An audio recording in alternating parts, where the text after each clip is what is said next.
सामने आ रही है। कांग्रेस नेता राजीव अरोड़ा के ठिकानों पर इनकम टैक्स का छापा। अरोड़ा के आवास और दफ्तर पर कई टीमों ने छापा मारा। छापे के लिए केंद्रीय रिजर्व पुलिस बल का लिया गया सहयोग। कई दूसरे कांग्रेस नेताओं के ठिकानों पर भी छापेमारी यहां पर की जा रही है। बड़ी खबर आप तक पहुंचा रहे हैं। छापे के लिए केंद्रीय रिजर्व पुलिस की सहायता ली गई है। कई दूसरे कांग्रेस नेताओं के ठिकानों पर भी छापेमारी की खबर फिलहाल सामने आ रही है। कांग्रेस नेता राजीव अरोड़ा के ठिकानों पर इनकम टैक्स का छापा। तो ये बड़ी खबर इस वक्त हम आपको दे रहे हैं। अरोड़ा के आवास और दफ्तर पर कई टीमों ने छापेमारी यहां पर की है। छापे के लिए केंद्रीय रिजर्व पुलिस बल का सहयोग लिया गया है। केंद्रीय रिजर्व पुलिस फोर्स की तरफ से ये छापेमारी की गई है। कई दूसरे कांग्रेस नेताओं के ठिकानों पर भी छापेमारी यहां पर की गई है। कांग्रेस नेता राजीव अरोड़ा के ठिकानों पर इनकम टैक्स की तरफ से इस बड़ी कार्रवाई को अंजाम दिया गया है। अरोड़ा के आवास पर छापेमारी हुई है और इसके अलावा दफ्तर पर भी कई टीमें जो हैं वो छापेमारी करने के लिए पहुंची हैं। केंद्रीय रिजर्व पुलिस बल जो है उसकी तरफ से ये छापेमारी यहां पर सहयोग के साथ की गई है। कई दूसरे कांग्रेस नेताओं के यहां पर भी छापेमारी इस तरीके से हो सकती है। लगातार समीकरण जो है वो बदलते हुए नजर आ रहे हैं। घटनाक्रम लगातार बदल रहा है। अगर हम राजस्थान का यहां पर जिक्र करें, 10:30 बजे का वक्त है यहां पर जब विधायक दल की बैठक होनी है, जिसमें पूरी तरीके से दावा इस वक्त ये कि सरकार पूरी तरीके से सुरक्षित है, यानी कि गहलोत सरकार अपना किला बचाने में पूरी तरीके से कामयाब है। लेकिन सूरत किस तरीके की होगी और अगर कोई संशय इसमें कहीं ना कहीं उभरता हुआ नजर आता है, वो अब 10:30 बजे पूरी तरीके से साफ हो जाएगा। लेकिन इसमें कटघरे में कहीं ना कहीं सचिन पायलट पूरी तरीके से, और जो जानकारी अभी तक है पीसीसी चीफ को लेकर भी, जिसमें उनके हाथ से कुर्सी जाती हुई, यानी सचिन पायलट के हाथ से कुर्सी जाती हुई नजर आ रही है। मुश्किलें सचिन पायलट की यहां पर भी बढ़ती हुई नजर आ रही हैं कि बीजेपी खेमा जो है वो पूरी तरीके से संकेत यहां पर देता हुआ नजर आ रहा है कि सचिन पायलट अभी उनके खेमे में नहीं आ रहे हैं। यानी कि सचिन पायलट के लिए एक तरफ कांग्रेस के रास्ते मुश्किलों भरे और दूसरी तरफ अगर बीजेपी किनारा कर रही है तो उनके लिए रास्ते जो हैं और ज्यादा मुश्किल यहां पर हो जाएंगे। बिल्कुल, और यही लगातार बातचीत सामने आ रही है, खबर सामने आ रही है कि अब सचिन पायलट के भविष्य को किस ओर यहां पर लिया जाएगा, कैसे सचिन पायलट के भविष्य को देखा जाए। चूंकि दावा 30 विधायकों का सचिन पायलट की ओर से किया गया, लेकिन अगर आंकड़ों की बात यहां पर की जाए तो किसी भी तरीके से 30 विधायक सचिन पायलट के खेमे में नजर नहीं आ रहे हैं। लेकिन सीधे सीधे तौर पर यहां पर गहलोत सरकार पूरी तरीके से सुरक्षित नजर आ रही है और यही खबर लगातार हम पहुंचाने की कोशिश कर रहे हैं। लेकिन सचिन पायलट कांग्रेस से बगावत अब कर चुके हैं। राजस्थान की राजनीति में बड़े घटनाक्रम जारी हैं। जहां एक तरफ सचिन पायलट बगावत का रुख अख्तियार कर चुके हैं, वहां पर एक बड़ा घटनाक्रम हुआ है। आयकर विभाग ने कांग्रेस के नेता राजीव अरोड़ा के आवास, कारोबारी ठिकानों पर छापेमारी की है और इसमें सबसे बड़ी बात यह है कि इसमें रिजर्व पुलिस फोर्स की से जो है मदद ली गई है। आयकर विभाग के आप देख रहे होंगे अधिकारी और कर्मचारी यहाँ पर पहुँचे हैं आम्रपाली पे। ये कॉर्पोरेट ऑफिस है, मैं कहूँगा वीडियो जर्नलिस्ट राहुल को दिखाए। ये आम्रपाली का कॉर्पोरेट ऑफिस है और आयकर विभाग के अधिकारी इसके खुलने से पहले यहाँ पर पहुँच गए हैं। करीब 250 से अधिक की टीमें यहाँ पर हैं और इन सब के बीच में बड़ी बात, आयकर विभाग ने कोरोना संक्रमण के चलते अभी तक छापेमारी बंद की हुई थी। यह पहली छापामारी है कोरोना संक्रमण के बीच में जो की गई है और बेहद अहम है, क्योंकि राजीव अरोड़ा अशोक गहलोत के बेहद करीब है। वो उनका आर्थिक मैनेजमेंट देखने की बातें भी सामने आई है। ऐसे में जब राजीव अरोड़ा के आवास पर आयकर विभाग की एजेंसियां पहुंची है तो राष्ट्रीय स्तर पर कह सकते हैं कि राजनीति के जो पत्ते हैं वो चले जा रहे हैं और आयकर विभाग की टीमें यहां लगातार सर्च और ऑपरेशन की कार्रवाई कर रही है और बड़ी संख्या में सशस्त्र पुलिस बल भी रखा गया है ताकि किसी तरह की कोई भी जो हाथापाई या ऐसी कोई आपराधिक घटना है वो इन कार्मिकों के साथ नहीं घट चुके। अचानक आयकर विभाग की अन्वेषण विंग सक्रिय हुई है और इस छापेमारी के बाद कई सवाल राजनीतिक हलकों में भी उठ खड़े हुए हैं। वीडियो जर्नलिस्ट राहुल के साथ अंकित तिवारी, जी मीडिया, जयपुर। तो इस छापेमारी को सीधे तौर पर राजनीति से प्रेरित बताया जा रहा है। राजीव अरोड़ा के घर पर छापेमारी हुई है, दफ्तर पर हुई है। क्या कुछ इसमें डेवलपमेंट होते हैं वो भी हम आप तक यहां पर पहुंचाएंगे। लेकिन सियासी समीकरण आखिर क्या कुछ कह रहे हैं, मनोज माथुर इनपुट एडिटर हमारे साथ यहां पर जुड़ रहे हैं। मनोज जी, आखिर जो दावा कांग्रेस की तरफ से किया गया, गहलोत सरकार पूरी तरीके से सुरक्षित है, 10:30 बजे किस तरीके की तस्वीर जो है सामने आ सकती है?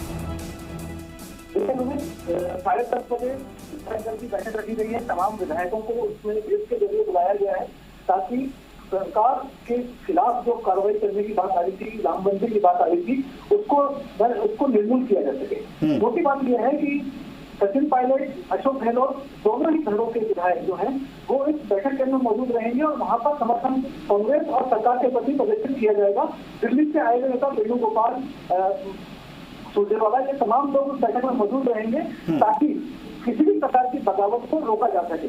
इसी बीच में जो बड़ी खबर आ रही है वो ये कि कांग्रेस के जो दो बड़े नेता हैं जो कि गहलोत कैंप से बहुत निकट माने जाते हैं, राजीव अरोड़ा और धर्मेंद्र राठौर, इन पे केंद्रीय एजेंसियों ने आयकर विभाग में कार्रवाई करी है।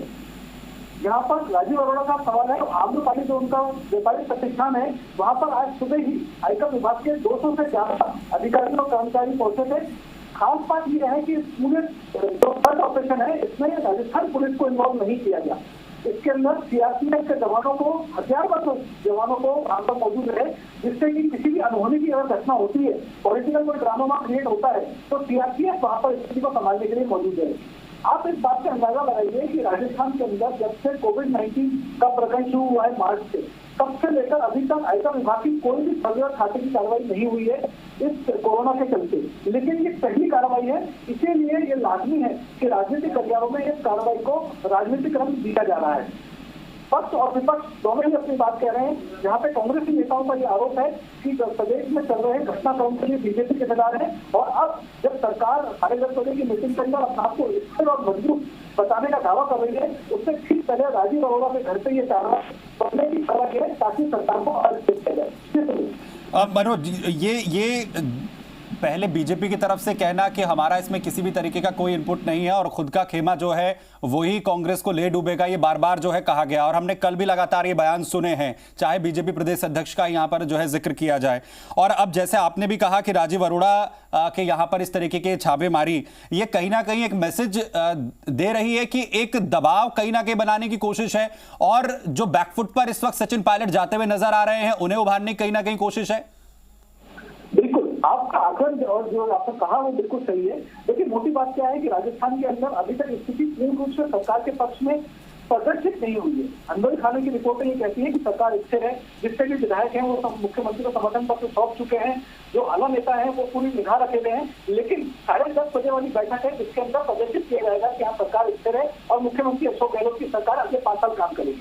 इसी बीच में अगर इस कार्रवाई को हम इससे जोड़ के देखें तो साफ तौर पर लगता है कि राजीव अरोड़ा जैसा व्यक्ति जो कि गहलोत के बहुत विश्वास पात्र हैं, उनके प्रतिष्ठानों पर जो छापेमारी की कार्रवाई है उससे पूरे राजनीतिक घटनाक्रम में उबाल आ गया है। कांग्रेसी नेता लगातार इस बात को बड़ा चला के कह रहे हैं कि बीजेपी की केंद्र की सरकार और खासतौर से अमित शाह का नाम लेके कि ये लोग राजस्थान के अंदर इस डेमोक्रेटिक तौर पर चुनी हुई गवर्नमेंट को अस्थिर करना चाहते हैं और यही कारण है कि राजीव अरोड़ा के माध्यम से ये लोग अपने अशोक गहलोत पर प्रेशर करना चाह रहे हैं, सचिन पायलट को आगे बढ़ाना चाह रहे हैं, जो वो कुछ पिछले 2 दिनों से कहीं ना कहीं बगावती स्वर अपनाए हुए थे, उनको प्रोत्साहित करने की कोशिश की जा रही है। तो ये तमाम आरोप कांग्रेस की ओर से लगाए जा रहे हैं। लेकिन जैसा कि हमेशा होता आया है, बीजेपी के नेताओं से जो हमारी फोन पे बात हुई, उन्होंने कहा नहीं, ये हमारा राजनीतिक इसके अंदर कोई लेना देना नहीं है, ईडी और इनकम टैक्स अपने निष्पक्ष तौर से काम करते हैं। लेकिन हम समझ सकते हैं कि मौजूदा घटनाक्रम में आज की छापेमारी और सर्वे की कार्रवाई खासी महत्वपूर्ण क्या बिल्कुल क्या मनोज, मैं जैसा आपने कहा कि एक कॉन्फिडेंस खेमा जो है वो कांग्रेस का पूरी तरीके से कॉन्फिडेंट जो है वो नजर आ रहा है। हमने 2:30 बजे की प्रेस कॉन्फ्रेंस भी देखी, कल मुख्यमंत्री की जो है वीसी भी हमने यहां पर देखी थी जिसमें उन्होंने जिक्र किया था। तो क्या वो जो कॉन्फिडेंस है वो कम से कम डिगाया जा सके, एक जो खेमा जिसमें लगता है कि आप यहां पर पंचर कर सकते हैं, इसके जरिए वो कॉन्फिडेंस जो है वो लूज हो जाए, ये कहीं ना कहीं एक जो है कहा जाता है कि अगर आपका लग जाए तो तीर वरना तुक्का, वही स्थिति है। ये राज्यसभा में हमने देखा था। देखिए सुमित, अगर आपके स्टेटमेंट को मैं 2 भागों में बांट लेता हूँ। पहला ये कि क्या अशोक गहलोत और आला कमान के कॉन्फ्रेंस को नहीं किया जा सकता है, उसका जवाब है नहीं। क्योंकि जो काम 10:30 बजे होने वाला है वो काम आंकड़ों पे है, हेड काउंट होंगे, उसके अंदर जो हमारे पास सूत्र बना रहे हैं वो ये कि सरकार पूर्ण रूप से सुरक्षित और मजबूत है, क्योंकि सचिन पायलट या कोई और पार्टी टेबल अपनाने के बावजूद भी तो इतना बड़ा डैमेज नहीं हो कर पा रहा कि सरकार गिर जाए। तो ये तो तय बात है कि कॉन्फिडेंस लूज नहीं हो रहा। अशोक गहलोत मजेदार राजनेता है, राजस्थान की राजनीति में उन जैसा राजनीतिक के कोई शायद ही भूखा है और वो अच्छी तरह अपनी गवर्नमेंट को बचाने के तमाम इंतजाम करके रखे गए हैं। 10:30 बजे वापस शुरू हो जाएगी। दूसरी बात हम देखते हैं कि इस कार्रवाई से क्या जो बागी टेबल अपनाने वाले लोग हैं उनके हौसले बुलंद हो सकते हैं क्या? हाँ, कहीं ना कहीं ये स्थिति बन सकती है कि सचिन पायलट और उनके साथ जुड़े हुए जो छोटे विधायक हैं वो लोग कहीं ना कहीं इस बात को बढ़ा चढ़ा के कह सकते हैं कि अब हम लोग एकजुट होकर इस बार कोशिश करें और तीन में तुक्का वाली जो आपकी बात थी वो मान लिया जाए। वो संभावना बनती है कि आज, क्योंकि बीच में ये भी खबरें आ रही थी कि देश जारी करना जो है वो गलत है, लेकिन ये तमाम चीजें आला की नजरों में है और अंदरूनी जो गलियारों में चर्चा है वो ये कि सरकार के पास उससे पूरे नंबर हैं जो सरकार बनाने के लिए जरूरी है।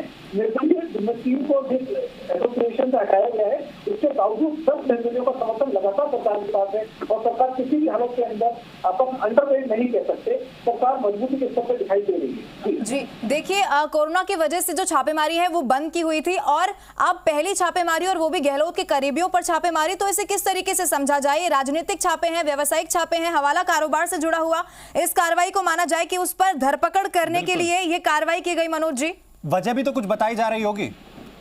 नहीं, देखिए अभी तक जो हमारा रिपोर्टर अंकित वहाँ पर मौके पर मौजूद थे, अधिकारियों ने कुछ कहने से मना किया है, लेकिन हाँ ये बात सच है कि क्योंकि राजीव अरोड़ा एक प्रतिष्ठित व्यापारी है राजस्थान के, उनका आउट ऑफ कंट्री भी बहुत बड़ा बिजनेस है, तो ऐसे बिजनेस हाउसेज के ऊपर लगातार इनकम टैक्स और इनके सर्वे लगातार चलते रहते हैं, इसमें कोई लड़ाई नहीं है। हम देखते हैं कोरोना काल को अगर बीच में छोड़े तो उससे पहले IT विभाग सर्वे आई, राजस्थान में कई जगह छापेमारी कार्रवाइयां होती थी, SC तमाम चीजों में कार्रवाई होती थी, लेकिन आज पिछले 3 दिनों से चलने वाले घटनाक्रम के बीच के अंदर ये कार्रवाई राजनीतिक रंग लेके ही रहेगी और यही कारण है कि इसको महत्वपूर्ण माना जा रहा है। ऐसी कोई जल्दबाजी नहीं थी जब आप 3 महीने से विभाग कोई कार्रवाई नहीं करना था, तो आज की ये कार्रवाई वो भी राजीव अरोड़ा और वो भी जो राजीव अरोड़ा जो गहलोत के विश्वास पिता सलाह माने जाते हैं उनके प्रतिष्ठा में कर रहे, तो इसको राजनीतिक रंग जो होना था वो वाजिब था। पहले समय में जैसी खबर आई थी तभी समझ में आ गया था, इसको इसको बढ़ा चढ़ा के पहले IT विभाग ने समझ लिया था और राजस्थान पुलिस को इन्वॉल्व नहीं करते थे, CRPF को इन्वॉल्व किया था। तो ये तमाम चीजें आप सही कह रहे हैं कि राजनीतिक रंग है इसमें, कहीं ना कहीं इसमें कोई लड़ाई नहीं। बहुत शुक्रिया मनोज हमारे साथ जुड़ने के लिए और इस तमाम इनपुट के लिए। तो राजीव